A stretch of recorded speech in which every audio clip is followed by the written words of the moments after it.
영화 곡성은 2016년 5월 12일에 개봉되었고, 따라서 제작은 2015년 혹은 그 이전부터 시작되었을 것입니다. 그리고 2014년 4월 16일에는 대한민국 역사에서 가장 비극적이고 어처구니 없는 사건 중의 하나인 세월호 사건이 발생했습니다. 어린 생명들이 국가의 보호로부터 철저히 외면된 채 속절없이 저 하늘에 별이 되어야만 했던 그때의 처참한 상황을 떠올리면 지금도 가슴이 먹먹해지면서 눈시울이 뜨거워집니다.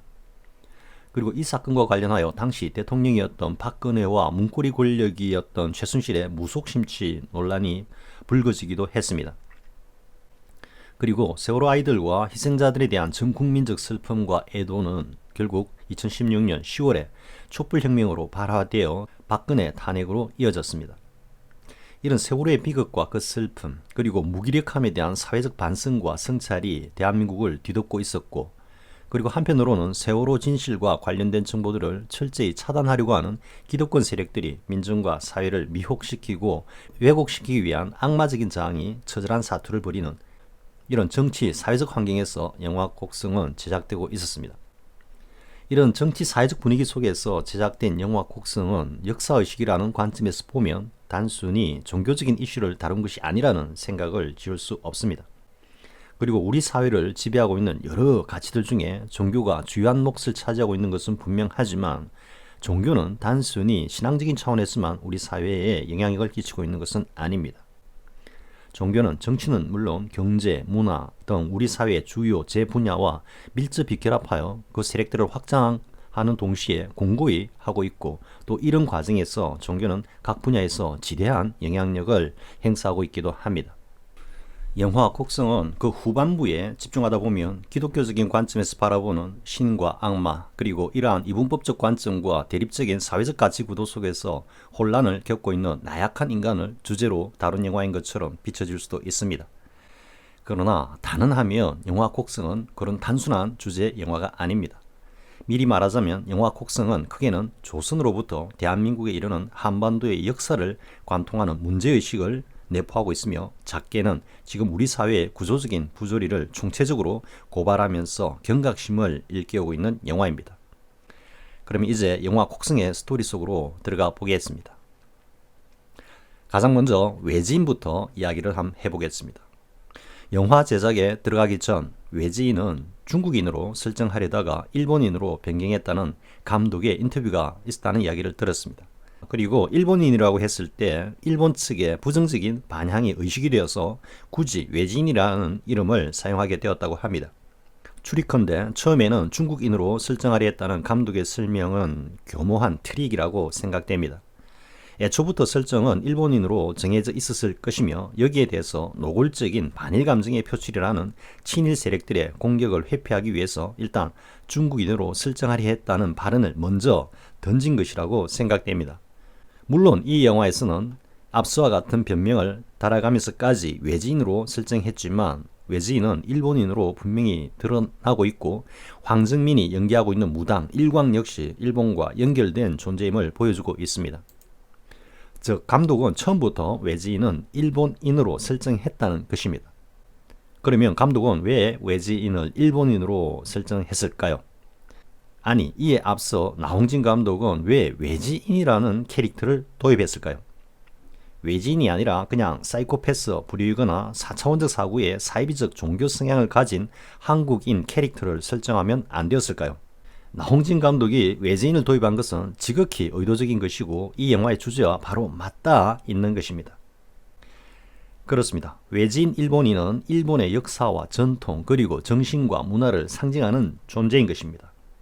그리고 우리 민족을 수탈했던 일본 군국주의와 그 후예들로 신군국주의를 꿈꾸며 한반도를 다시 침탈하려는 음모를 꾸미고 있는 일본 극우 세력들을 상징하고 있습니다. 이를 두고 정말 진부한 민족주의적 사고의 단편이라고 힐난할 이들도 있겠지만, 필자의 관점에서는 그 이상도 그 이하도 아닌 조선을 침탈하고 우리를 강압했던 일본 그 자체를 가리키는 존재가 바로 영화 속의 외지인, 즉 일본인인 것입니다.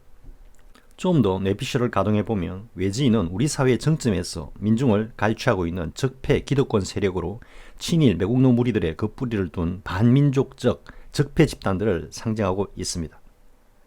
그런데 영화에서 이 외지인이 마을에 오게 된 동기나 이유를 전혀 설명하지 않고 있습니다. 그냥 이 마을에 들어와 살고 있는 일본인인 것입니다. 이러한 설정에서 외지인인 일본인은 오래전부터 우리 마을, 즉 우리 사회에 들어와 아무런 이질감 없이 우리와 함께 살고 있는 존재라는 것을 말하고 있습니다. 즉 너무도 자연스럽게 우리의 삶 속에 깊이 들어와 함께 살고 있는 일본 그 자체인 것입니다. 그러면 외지인인 일본인이 내포하고 있는 이들 친일 매국 적폐 집단을 하나씩 짚어보기로 하겠습니다. 먼저 여기에는 민중들을 착취하는 친일 매국 자본 세력이 있습니다.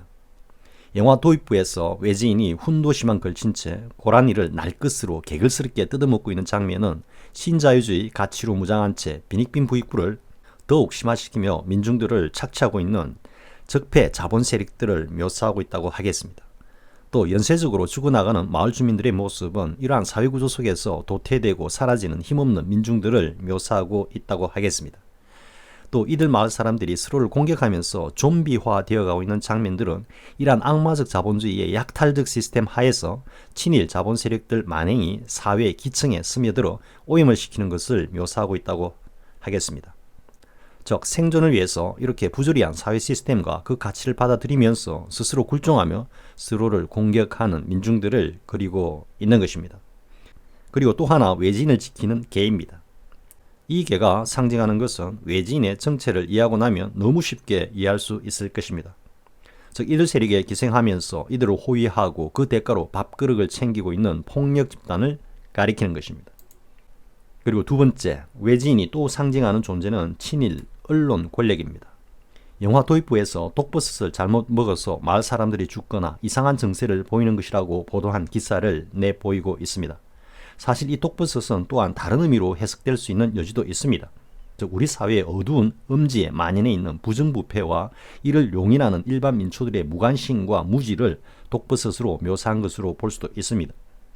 그러나 외진으로부터 야기된 문제들을 단순히 독버섯 탓으로 돌리는 미디어의 모습에서 진실에 무관심하거나 진실을 은폐하고 호도하는 부패한 언론들의 단면을 읽을 수 있습니다.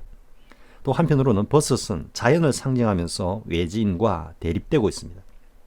즉 버섯으로 상징되는 자연에서 어떤 사건의 원인을 자연적 사건으로 돌리려는 의도가 보인다는 것입니다. 실질은 자연적 원인이 아닌 인위적인 의도, 즉 어떤 모의와 설계를 통해 사건이 발생함에도 불구하고 언론들을 이용해 이를 자연적인 것, 즉 우연한 사건으로 위장하고 왜곡시키려 한다는 것입니다. 잠시 세월호를 떠올리면 이 사건은 자연적인 사건, 즉 우연한 사건이었을까? 아니면 인위적인 사건, 즉 어떤 의도를 가진 치밀한 계획에 의해 저질러진 사건이었을까요? 다음은 외진에게서 가장 뚜렷하게 드러나고 또 가장 먼저 이해가 가는 무리들은 친일 매국 세력에 그 뿌리를 두고 있는 종교 세력들입니다. 외진 일본인이 일본 무속을 상징하는 존재로 그려지고 있기 때문에 그가 종교적인 존재라는 것은 쉽게 이해가 가지만 그 속에 깔린 복선들은 매우 복잡 미묘하게 얽혀 있어서 쉽게 그 의미를 파악하기 어렵습니다. 영화 마지막 부분에서 악마의 모습을 하면서도 손바닥에 못이 박힌 상처로 예수를 비유하는 장면에서는 더더욱 이 외진의 존재를 정의하기가 어려워집니다. 무속을 중심으로 신과 악마의 양면성을 모두 드러내고 있는 외지인의 모습은 과연 어떤 메시지를 담고 있는 것일까요? 외지인의 이러한 모습은 지금 현재 우리 사회의 일부 부패한 종교 집단의 정체를 집합적으로 보여주고 있다고 생각됩니다. 즉 신과 예수를 앞세우고 뒤로는 사회의 온갖 부조리와 결탁하여 사익을 탐하며 교세 확장에 몰두하고 있는 단면을 그리고 있는 동시에 다른 한편으로는 무속적인 힘에 의존하거나 결탁하여 자신들의 종교적 역량을 과시하려고 하는 일부 사이비적 종교 세력들을 비유하고 있는 것입니다. 즉 선과 악 그리고 무속이 삼위일체로 콜라보되어 있는 작금의 부패한 종교 세력들을 상징하고 있는 것입니다. 또 외지인이 겉으로 버젓이 악마의 형상을 하고 있으면서 손바닥에 뚫린 상처를 내보이면서 예수 즉 메시아인 척 행세하고 있는 모습은 자신들 스스로 악마임을 알고 있으면서도 또 지각 있는 민중들은 그가 악마임을 훤히 알고 있음에도 불구하고 미혹한 이들에게는 메시아 즉 구원자로 행세를 하고 있는 뻔뻔한 일부 사이비 종교 세력들을 시사하고 있는 것입니다.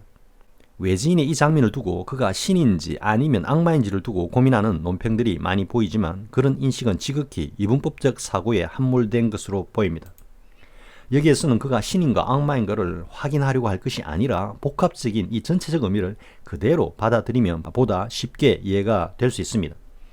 신과 예수는 그들의 난전에 늘어놓은 상품으로 전락하였고 영화 속의 내용처럼 예수가 다시 지금 재림한다고 하면 가장 먼저 이를 부인하고 사탄으로 몰 자들이 바로 그들이기 때문일 것입니다. 영화에서는 예수와 성경의 말씀이 인용되면서 기독교만을 지칭하고 있는 것으로 보이지만 그 실상은 종교의 경계를 넘어 일체 부패한 종교 세력들을 가리키고 있는 것입니다. 그리고 외지인이 상징하는 존재로 또 하나의 집단은 친일 학계 세력들입니다.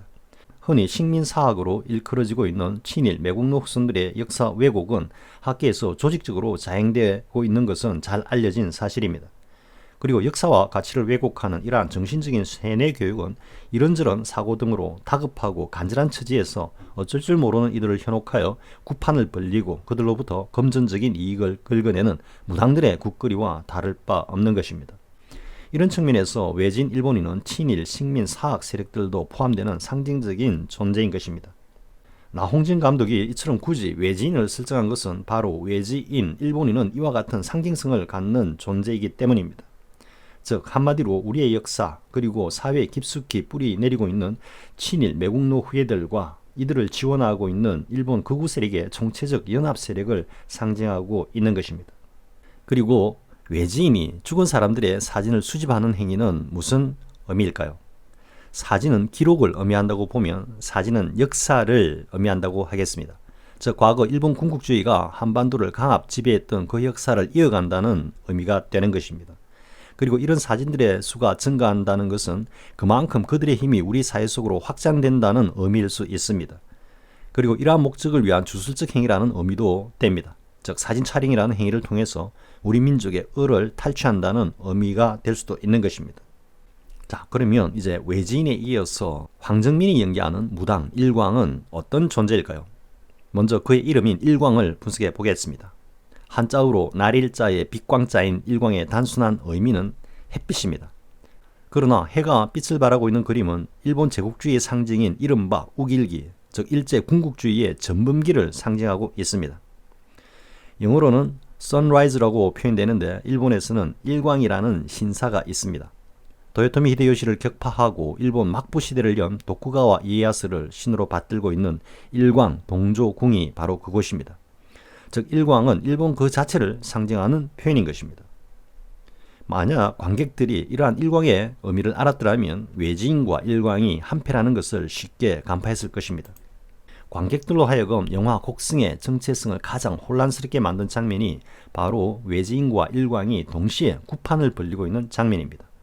이 장면으로 인해 관객들은 영화가 끝날 때까지 무명의 정체에 대해서 혼란스러워하게 됩니다.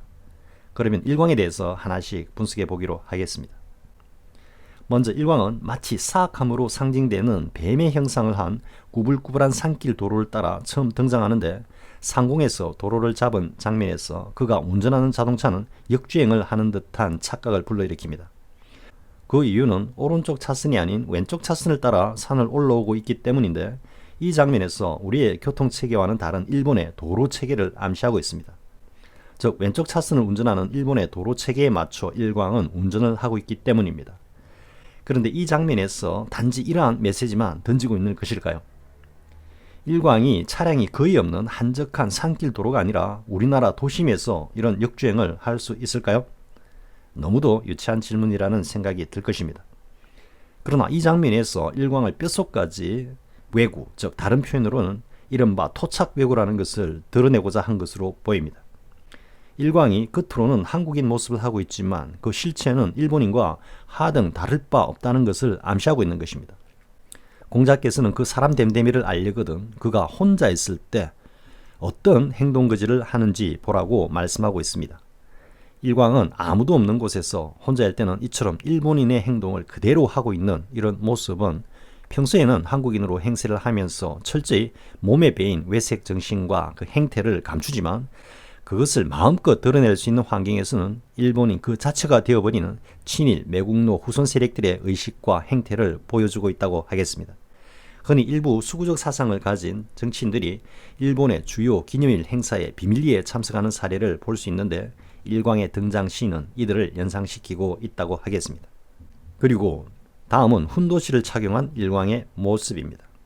외지인인 일본인이 영화 도입부에서 이미 훈도시만 걸친 채 고라니를 생으로 뜯어먹는 장면과 폭포수에서 역시 훈도시 차림만으로 단련을 하고 있는 모습이 나오는데, 일광이 옷을 갈아입으면서 훈도시 차림을 하는 것을 보여주고 있습니다. 훈도시는 기모노 등과 함께 일본을 상징하는 가장 대표적인 물품이기 때문에 일광이 훈도시를 입은 이 장면에서 일광은 외지인 일본인과 한패라는 것을 암시하고 있습니다. 그러나 또 한편 다른 측면에서는 일광이 아랫도리를 내보이기 전까지는 그 정체를 알 수 없도록 한 연출에서 일광은 훈도시로 대변되는 속가지 일본인이라는 점을 상기시키는 의미로 이해됩니다. 저 가장 내밀한 부분에서 일광은 일본인과 똑같은 존재라는 것을 이 장면이 드러내면서 앞서 혼자 있을 때는 자연스럽게 일본인 행태를 하는 일광의 모습과 함께 묶어서 일광은 일본인 그 자체인 토착 외고라는 점을 강조하고 있습니다. 일광이 외지인 일본인과 한패라는 것을 드러내 보이는 장면으로 일광이 굿을 하는 도중 장승을 절단하고 철주를 박는 장면이 나옵니다. 장승은 우리나라 고유의 민속신앙을 대표하는 존재로 이 장승을 일광은 칼로 찍어 거꾸로 때리고 있습니다. 그리고 여러 개의 쇠말뚝을 박아넣는 장면이 이어져 나오는데, 이것은 일제가 우리의 명산의 민족의 정기를 끊기 위해 수많은 쇠말뚝을 박는 만행을 자행한 역사적 사실이 오버랩됩니다. 이 두 장면만으로도 일광의 정체는 일본과 이어져 있다는 것을 알 수 있고, 이러한 행동은 영화 속에서 우리의 토속신 역으로 나오는 무명을 해치거나 그에 저항하기 위해서 이른바 살을 날리려는 것임을 알 수 있습니다. 자, 그러면 영화가 그려내고 있는 일광의 사회적 정체는 무엇일까요? 일광이 무당이기 때문에 일광을 단순히 무속 집단 또는 무당 세력이라고 한정지어 버릴 수도 있을 것입니다. 그러나 일광의 사회적 정체는 보다 복합적인 의미를 가집니다. 종합하면 일광은 진실을 왜곡하고 민중들에게 공포감을 심어주면서 자신의 사리사욕을 채우는 제4회 세력들을 비유하고 있습니다. 먼저 진실 왜곡은 현대적이고 합리적인 치유 방안이 있음에도 불구하고 오직 자신의 푸닥거리 군만이 문제를 해결할 수 있다고 사람들을 기망한다는 것입니다. 이는 마치 사이비 언론이나 소위 기레기들이 자신들의 이익을 쫓아 민중과 대중을 기망하는 작태에 비유될 수 있습니다. 그리고 누군가의 기흉 화복과 심지어는 생명까지도 자신의 손아귀에 있다는 절대적인 힘을 과시하는 동시에 자신을 믿고 따르지 않으면 죽음에 이르게 된다는 공포감을 팔고 있다는 것입니다. 이는 일부 악덕 의료업자들이 오직 돈을 위해 의술을 불법적으로 또는 부당하게 악용하는 작태에 비유될 수 있을 것입니다. 사족이기는 하지만 또 한편으로는 거대한 글로벌 제약업체들과 보건 관련 국제기구들 사이의 협잡을 통한 약팔기 작태로도 이해될 수 있습니다. 그리고 가장 유의해야 할 점은 일광은 굿이라는 행사를 통해 칼을 휘두른다는 것입니다. 이런 관점에서는 개인이나 집단의 사회적 생명에 대한 생사 여탈권을 가지고 칼을 휘두르며 자신의 사익을 도모하는 일부 부패한 검찰과 사법부에도 비유된다고 할 수 있습니다. 또 하나 유의해야 할 점은 외지인 일본인과 연합하여 우리의 토속신인 무명을 해하기 위해 전력을 다해 칼을 휘두른다는 것입니다. 이것은 우리의 역사와 전통 그리고 건전한 정신 문명과 민족의 을을 파괴하려고 하는 친일 매국 세력의 발호를 상징하고 있기도 합니다. 즉 이상을 종합하면 일광은 일본의 이익을 위해 우리나라에 심어진 친일 세력들로 상징되는 외지인인 일본 무당의 앞잡이가 되어 우리 사회를 피폐하게 하면서 자신의 사리사욕을 추구하는 일체 친일 매국노 후손 세력들의 빌붙은 부패한 사회의 세력과 그 집단을 상징한다고 볼 수 있습니다. 즉 정계, 언론, 검찰, 사법부, 의료계, 학계, 종교계 등에서 친일 세력들의 빌부터 그들의 이익을 위해 우리 사회와 그 정신을 피폐케 하는 일체의 반민족적, 반사회적 세력들을 지칭한다고 하겠습니다.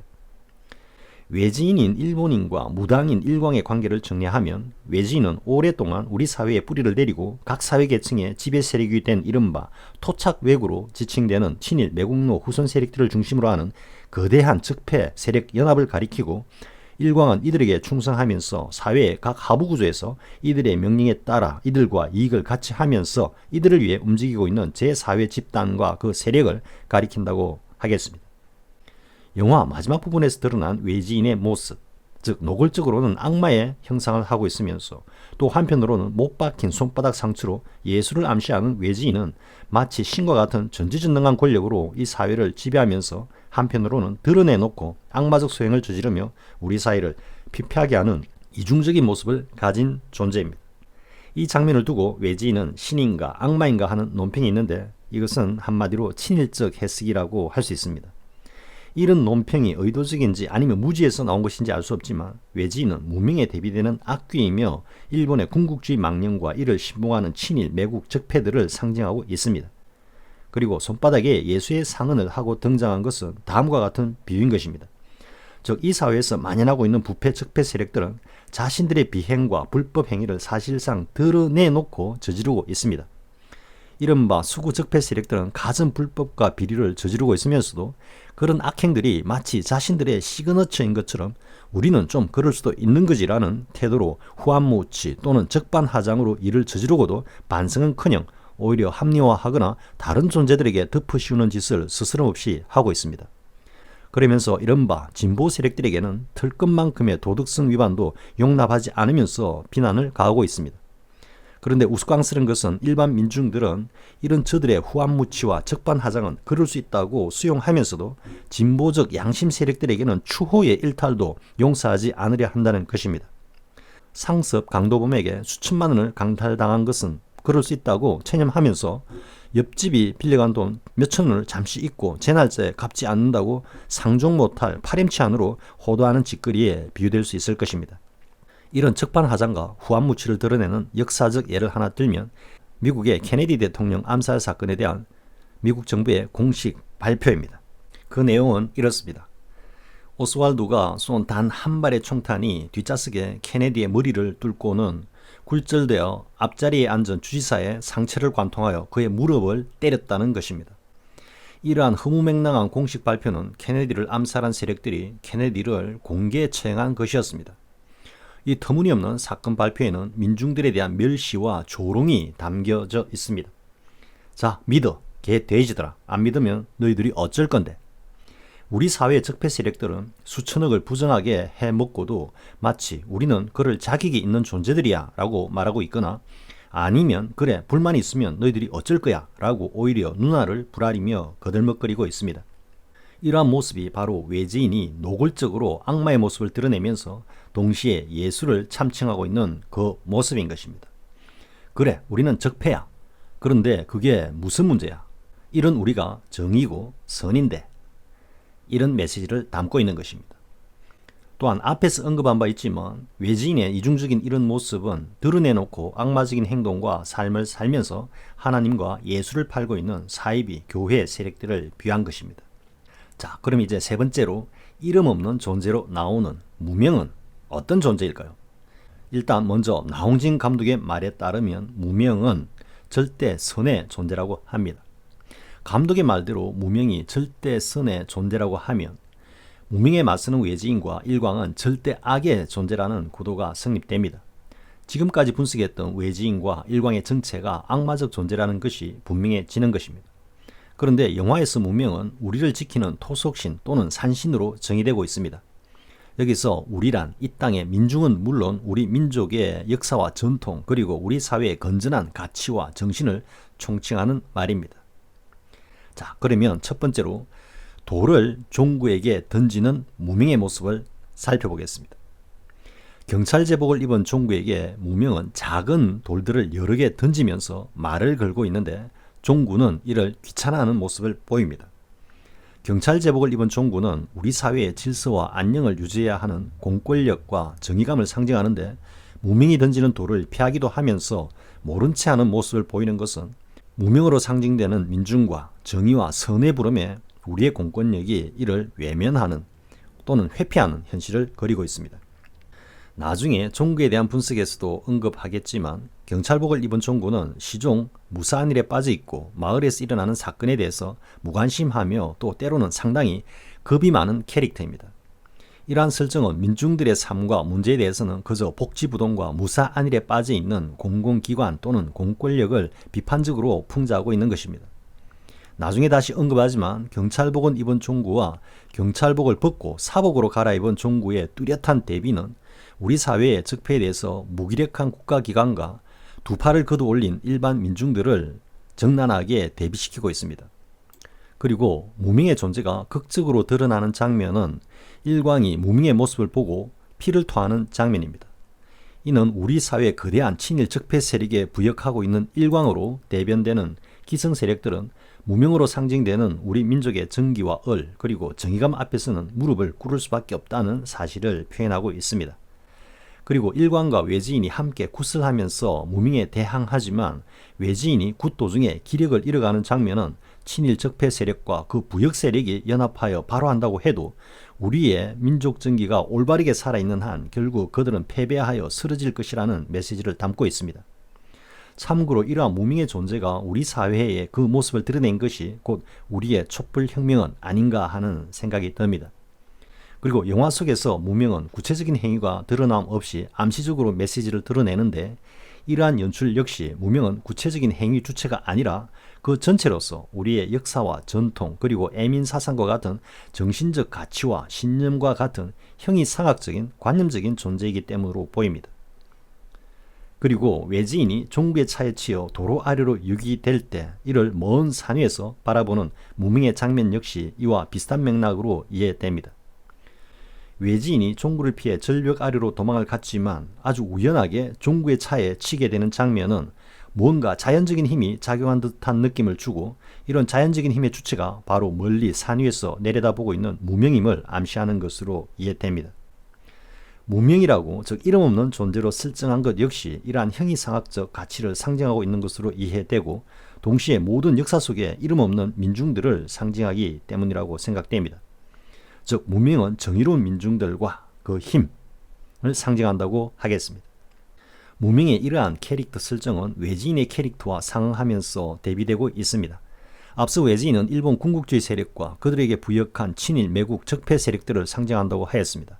그리고 이러한 세력들이 숭상하는 일제의 정신과 문화를 상징합니다. 즉 우리 사회에 뿌리를 깊게 내리고 만연하고 있는 일제의 망령을 상징하고 이러한 일제의 망령은 좀처럼 척결되지 못하고 기회만 있으면 다시 발호하여 우리 사회를 지배하려 한다는 측면을 외지인의 부활로 묘사하고 있는 것입니다. 그런데 다음 대사는 영화 곡성 대사 중 가장 이해하기 어려운 부분입니다. 왜 자신의 딸 효진에게 이런 일이 벌어지느냐고 묻는 종구에게 무명은 이렇게 응답을 합니다. 네 딸의 애비가 사람을 의심하고 죽이려고 하고 또 죽였어. 이렇게 이어집니다. 무명의 이 말은 자꾸 그대로 이해하면 효진의 아버지인 종구가 사람을 의심하고 죽이려고 하고 또 죽였어라는 말이 됩니다. 물론 종구가 외지인을 의심하고 죽이려 하고 또 죽인 것으로 이야기는 전개됩니다. 그러나 이후에 무명은 외지인은 죽지 않았다고 즉 죽는 존재가 아니라고 말합니다. 참고로 여기서도 외지인은 물리적인 존재로서 그치는 것이 아니라 정신적인 존재임을 다시 한번 확인할 수 있습니다. 즉 우리 사회 속에서 정신을 지배하고자 하는 일제의 이념적 가치를 말하고 있는 것입니다. 이렇게 이해하면 무명이 종구에게 한 말은 외지인을 의심하고 죽이려고 하고 또 죽였다고 한 말이 아님을 이해할 수 있습니다.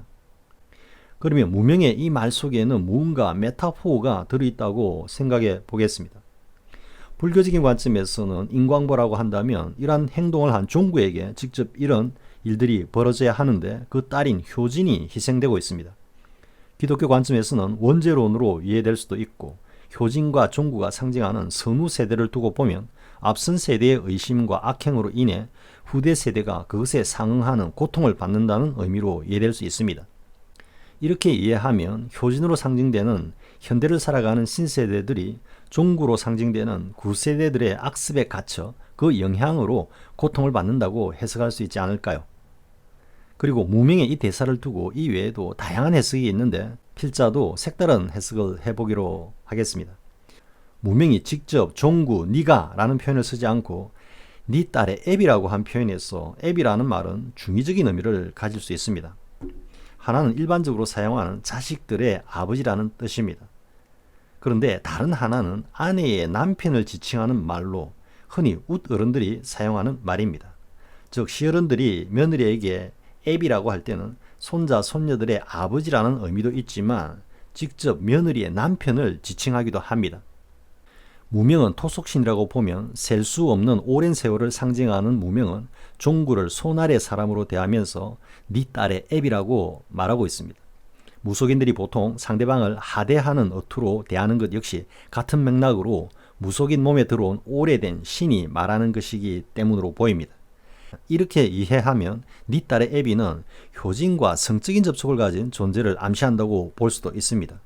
그리고 외지인이 효진의 신발을 가지고 있었다는 점에서 외지인의 소행을 의심하게 하기도 합니다. 낚시터에서 마주한 여자와 성적 접촉을 암시하는 장면, 그리고 이 여자가 밤에 파출소에서 종구가 목격한 그 여자라는 것, 그리고 이 여자가 좀비 모습으로 죽는다는 점에서 외지인과 여자의 성관계를 암시하고 있고, 이런 측면에서 외지인이 효진을 건드렸다는 개연성을 읽을 수 있습니다. 그러나 이렇게 해석을 하면 네 딸의 애비는 외지인이 되고 마는데, 그렇다면 외지인이 사람을 의심하고 죽이려고 하고 또 죽였기 때문에 그 업보가 효진에게 이어져서 고통을 받는다는 이상한 구도가 되고 맙니다. 아무튼 감독이 이 대사를 어떤 의도로 삽입했는지는 여전히 명확하지가 않습니다. 그런데 이 대사는 무명히 외지인과 일광을 상대로 대결하는 구도 속에서 나온 것입니다. 종구에게 무명이 선인지 악인지 확신할 수 없는 정신적 갈등을 더욱 고조시키기 위한 의도로 나온 대사로 이해하면, 즉 무명을 아끼라고 말하는 일광의 꿰매 흔들리는 종구의 혼란한 심리를 부각시키면서 외지인은 마치 선한 존재라는 인식을 갖게 하고, 그렇게 아무런 죄도 없는 외지인을 의심하고 죽이려 하고 또 죽였다고 무명이 종구를 힐난하는 듯한 장면에서 종구의 혼란과 갈등은 최고조에 이르게 됩니다. 이 대사가 이러한 혼란과 갈등을 노린 의도를 가진 것이라고 하면 그 목적은 달성했다고 할 수 있지만, 이 영화가 의도하고 있는 전체적 맥락에서는 다소 생뚱맞은 대사로 관객들과 비평가들을 또 한 번 현혹시키고 있다고 하겠습니다. 그러면 이제 이어서 종구의 상징적 의미를 분석해 보겠습니다. 영화 곡성의 주인공 여긴 종구는 경찰관입니다.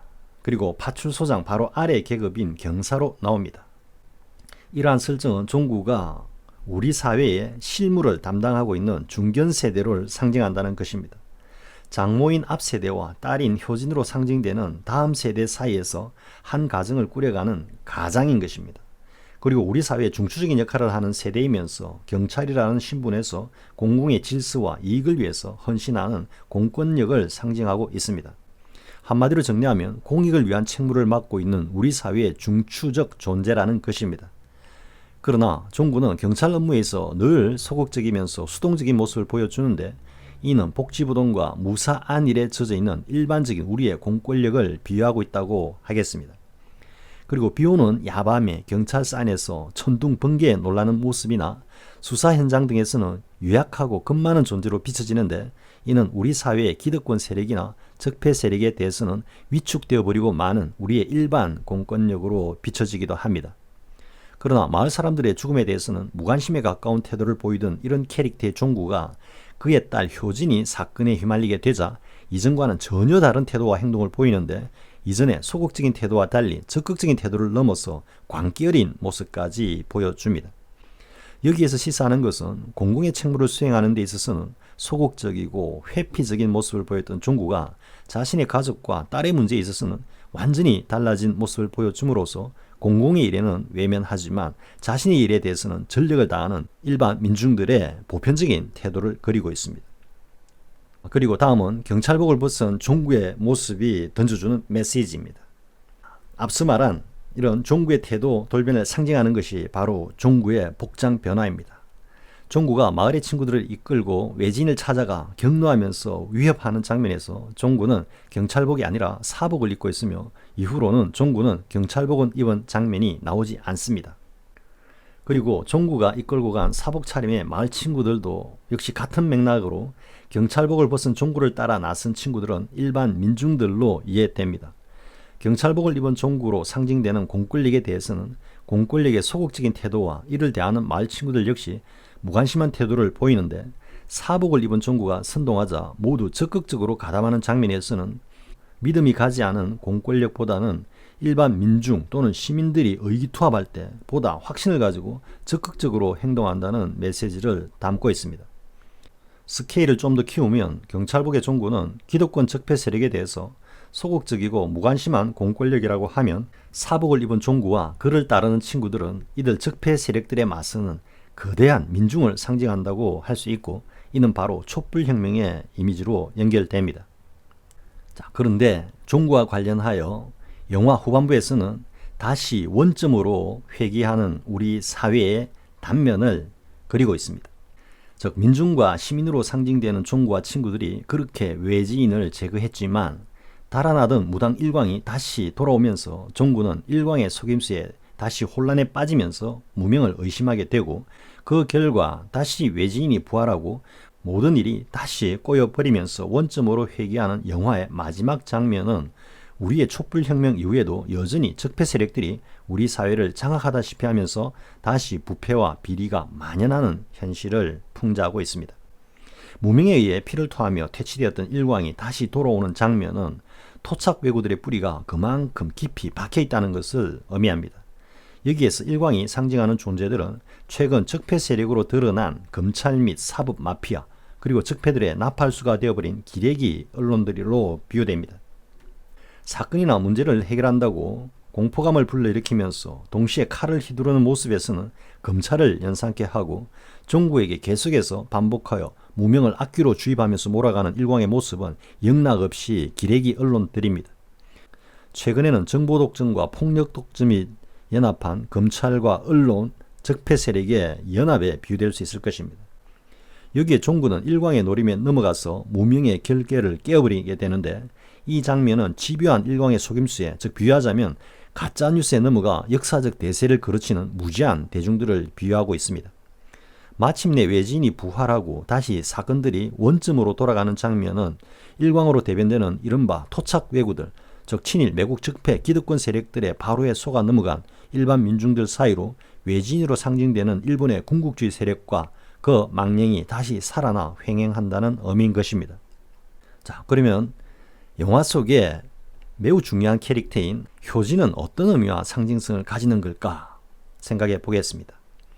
나홍진 감독이 효진이라는 어린 여자아이를 캐릭터로 선정한 의도는 무엇일까요?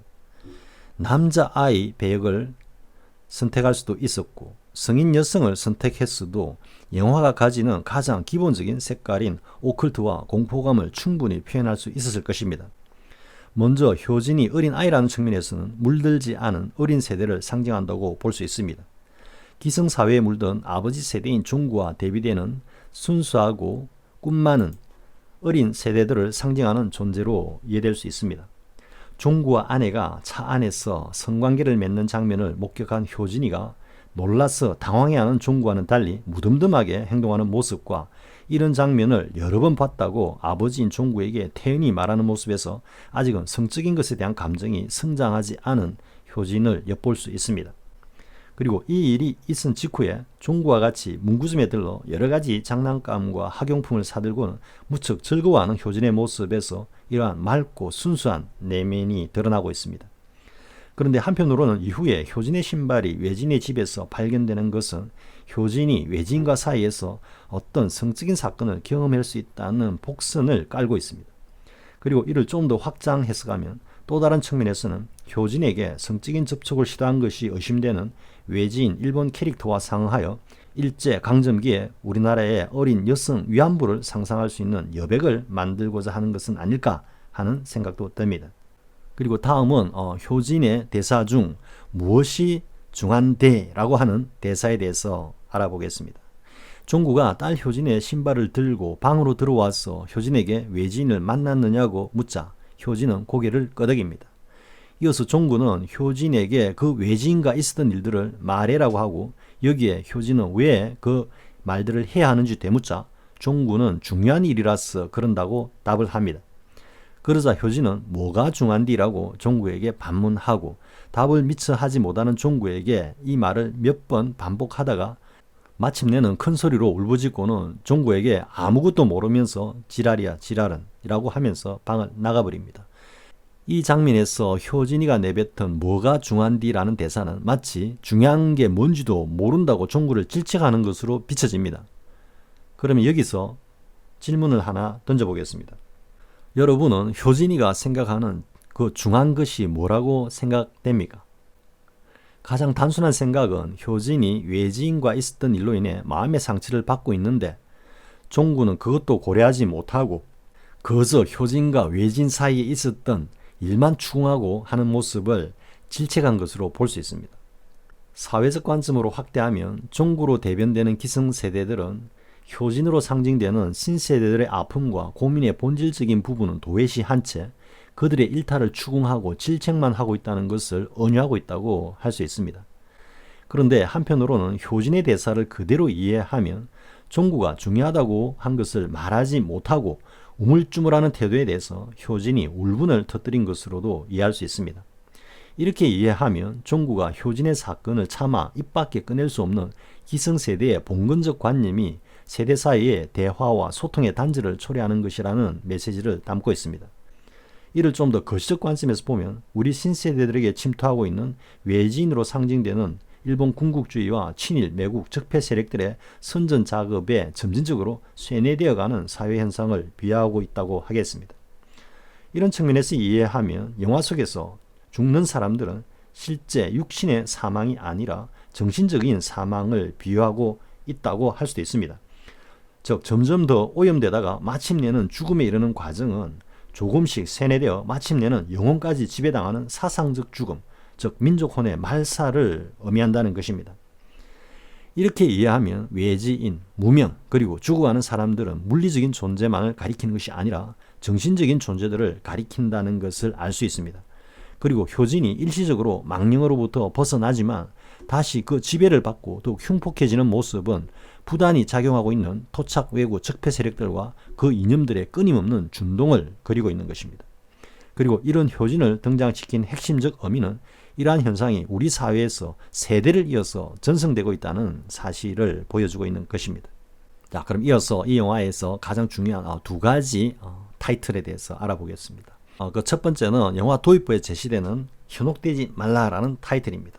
즉, 누가 현혹시키고 누가 현혹된다는 말일까요?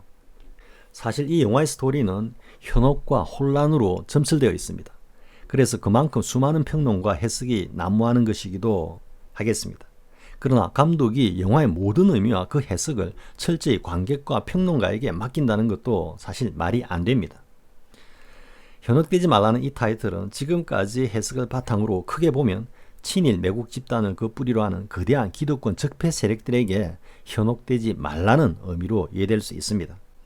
특히 일광의 등장과 그의 국거리 장면에서 의도적으로 편집된 외지인과의 대결 씬은 이 현혹되지 말라는 타이틀의 핵심적 장면입니다. 일본 색채 그 자체인 일광이라는 이름에서부터 이미 이런 메시지를 던지고 있고 또 외지인과 대항하는 듯한 모습의 일광을 연출한 것은 겉으로는 우리가 속아 넘어가기 쉽게 일광으로 대변되는 위장한 친일 매국 적폐 세력들이 겉으로는 반일적인 기만적인 태도를 보이는 듯 하지만 실제로는 이들과 한패를 이루어 우리 민족의 정기와 을을 훼손하고 있다는 메시지를 던지고 있는 것입니다. 그 외에 현혹되지 말라는 이 타이틀은 영화 구석구석마다 특히 무명과 일광 사이에서 혼란과 갈등을 겪는 종구의 모습 등 영화 전편을 묻고 있는 쇠사슬이라고 할 수 있습니다. 그러기에 이 타이틀이 전하고자 하는 메시지는 더욱더 꽁꽁 숨기듯 가려지면서 관객들을 현혹시키기에 충분했습니다. 그리고 두 번째는 미끼를 물었다 라는 대사입니다.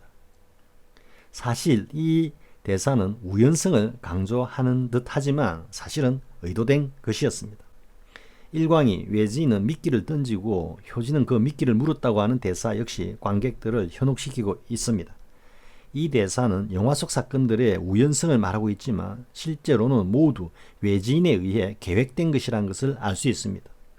특히 죽은 사람들의 사진을 찍어서 그것을 수집 보관하고 있는 사실은 이런 계획성을 반증하고 있는 것입니다. 그리고 외지인이 어린 효진을 그 희생으로 삼은 것은 앞서 논한 바와 같이 친일 매국노 적폐 세력들이 우리의 어린 세대에 침투하기 위한 계획된 작업인데 그들의 앞잡이인 일광은 이러한 의도적인 측면을 미끼를 물었다란 말로 우연한 일임을 강조하고 있습니다. 이 대사 역시 일광이 우리를 현혹시키고 있는 것입니다. 그리고 신부와 외지인이 만나는 장면에서부터 영화는 다른 방향으로 흘러간다고 감독은 말했는데 그 의미는 무엇일까요?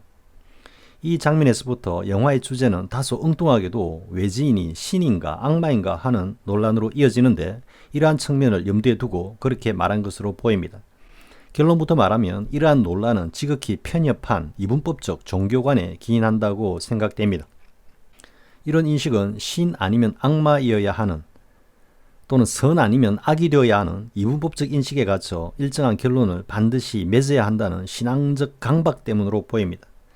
그러나 앞서 본 바와 같이 선과 악이, 신과 악마가 구별될 수 없는 신앙 행태가 만연되고 있는 작금의 종교계를 비유하고 있고 그 외에 정치, 경제, 언론, 사법, 교육 등의 사회 제분야의 부조리를 포괄적으로 상징하는 것으로 이해됩니다. 그리고 영화 곡성에 등장하는 사람들을 관념적인 사상이나 가치로 치환하여 이해해보면 이 영화의 주제는 한결 명확해질 수 있습니다. 외지인은 우리 사회에 뿌리를 내린 일제 군국주의 망령으로, 일광은 일제 군국주의 망령의 하수인이 된 토착 외구 세력으로, 무명은 우리의 민족 정신과 공동체 의식 그리고 사회의 정의감 등으로, 종구와 효진을 비롯한 마을 사람들은 우리 민중들의 삶과 정신으로 각각 치환하면 영화 곡성은 일제 군국주의 잔재와 토착 외구인 적폐 세력들에 대항하여 싸우는 우리의 민족 정신과 민중들의 투쟁을 그리고 있는 것입니다.